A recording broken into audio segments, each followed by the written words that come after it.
Bismillahirrahmanirrahim. Assalamualaikum warahmatullahi wabarakatuh. Apa kabar anak-anak semuanya? Semoga selalu dalam lindungan Allah Subhanahu wa taala, diberikan kesehatan oleh Allah Subhanahu wa taala. Lanjut adik-adik, di sini kita akan melanjutkan materi matsama kita, yaitu tentang organisasi. Nah, apakah adik-adik sudah tahu apa itu organisasi? Kalau belum, mari kita simak dengan baik-baik.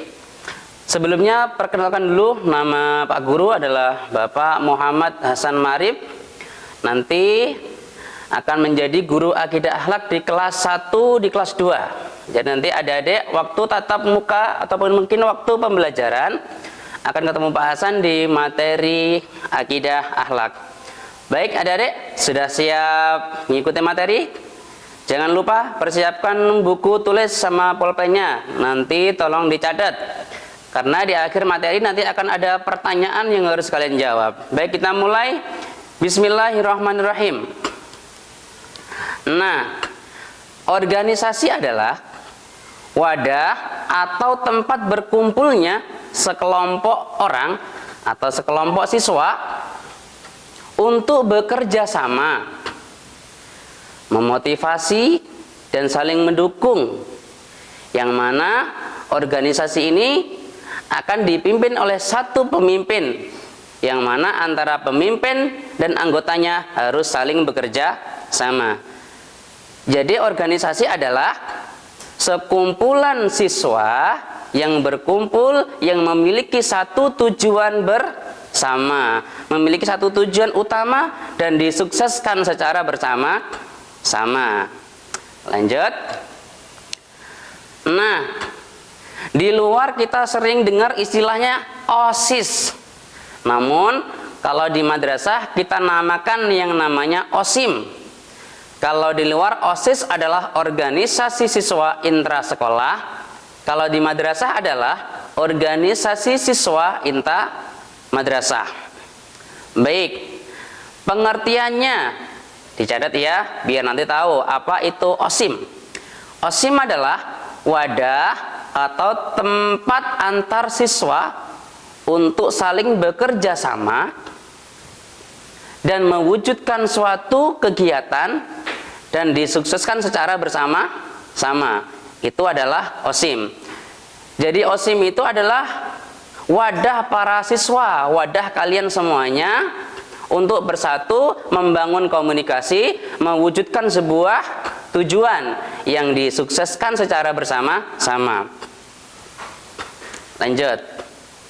Nah, mungkin adik-adik tanya, kenapa harus kita ikut OSIM? Dan apa sih fungsinya kita mengikuti OSIM? Yang pertama adalah sebagai wadah untuk menyalurkan aspirasi. Nah, ini untuk kalian yang punya jiwa-jiwa intelektual, yang punya ide-ide yang brilian. Nanti di sini kalian bisa mewujudkan ide-ide kalian di dalam wadah OSIM. Yang kedua adalah sarana siswa untuk belajar berorganisasi.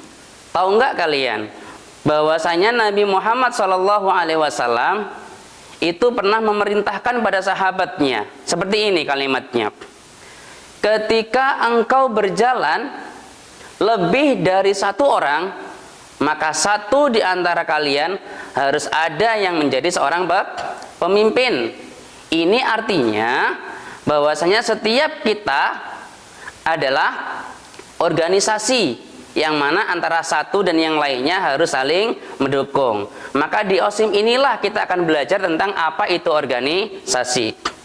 Yang selanjutnya adalah sebagai sarana komunikasi antar siswa. Nah, di OSIM ini anggotanya ada yang kelas 1 atau kelas 7 dan kelas 2, dan di berbagai kelas.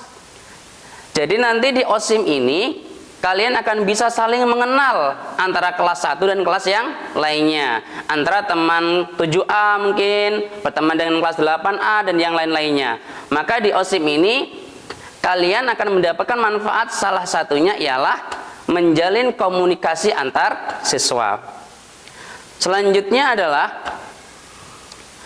mengembangkan potensi siswa dalam bidang kepemimpinan. Nah, biasanya ada di antara kita, ada yang mungkin suatu saat menjadi presiden atau bupati, minimal jadi kepala desa atau kepala rumah tangga. Maka disinilah, di OSIM inilah kita akan belajar menjadi seorang pemimpin, belajar bagaimana menjadi seorang pemimpin. Selanjutnya adalah sebagai sarana untuk menyiapkan calon pemimpin di masa depan. Nah, jadi di sini siapa tahu dengan ikut organisasi OSIM, suatu saat jadi kepala desa, kalian sudah terbiasa karena kalian sudah berlatih atau pernah ikut di organisasi siswa intra madrasah. Lanjut adik-adik. Nah, tadi sudah belajar tentang apa itu fungsi. Sekarang kita akan belajar menjadi manfaatnya mengikuti OSIM itu apa. Jadi fungsi dan manfaat itu berbeda. Manfaatnya anak-anak, yang pertama ialah meningkatkan kemampuan komunikasi. Nah, dulu Pak Guru itu sebelum mengikuti organisasi itu takut berbicara di depan umum. Takut, malu dan yang lainnya.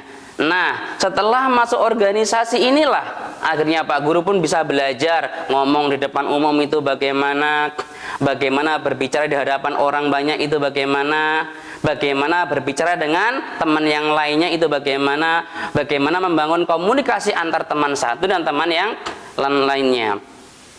Selanjutnya adalah memotivasi untuk membangkitkan jiwa pemimpin. Tadi di slide sebelumnya adalah menyiapkan calon-calon pemimpin. Jadi di sini manfaatnya adalah untuk membangkitkan jiwa-jiwa pemimpin kalian. Selanjutnya adalah belajar memecahkan masalah. Nah, di OSIS ini adik-adik, kita akan belajar bagaimana menghadapi masalah. Bagaimana kalau kalian ikut OSIS tapi di kelas banyak tugas, kalian ada kegiatan OSIS tapi PR banyak. Itu bagaimana? Disinilah kalian akan belajar bagaimana memecahkan masalah. Selanjutnya ialah belajar untuk mengatur waktu. Nah, di sini OSIS biasanya kalau sudah ikut OSIS, pelajarannya tertinggal, PR-nya nggak dikerjain, apalagi masa daring.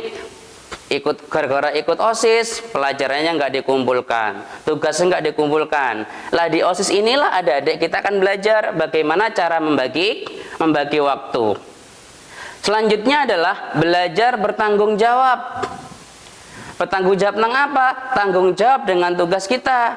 Di organisasi, kita pasti akan mendapatkan tugas dan tanggung jawab yang harus kita laksanakan. Maka disinilah kita belajar bagaimana bertanggung jawab terhadap tugas yang diberikan oleh sekolah maupun organisasi.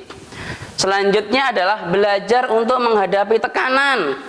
Biasanya di OSIS itu, kalian banyak tekanan. Ditekan dari OSIS, kalian harus gini, ngerjain tugas dan lainnya. Di sekolah dapat tugas dari gurunya, dapat PR.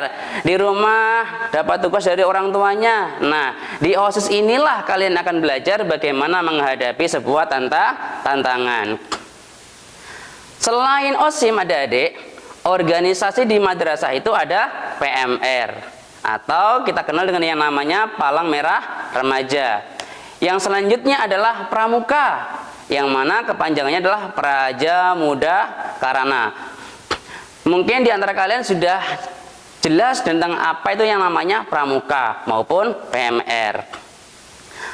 Baik adik-adik, kesimpulannya adalah mengikuti atau menjadi bagian dari sebuah organisasi itu mempunyai dampak yang sangat besar untuk kehidupan, karena dalam sebuah organisasi kita bisa diibaratkan sebagai masyarakat dalam lingkup yang kecil. Nah, di sini adik-adik sudah pada materi yang terakhir. Di sini ada beberapa materi atau soal yang harus kalian jawab. Ya, cuma ada 5 soal saja. Nanti silakan dikerjakan di buku tulis. Nanti pada waktu masuk sekolah, tugas ini akan dikumpulkan. Baik adik-adik, terima kasih. dari Pak Guru. Apabila ada keterangan yang kurang jelas, mohon maaf yang sebesar-besarnya. Jangan lupa isi nama ya, isi nama hadir di kolom komentar. Dari Pak Guru, saya akhiri. Assalamualaikum warahmatullahi wabarakatuh.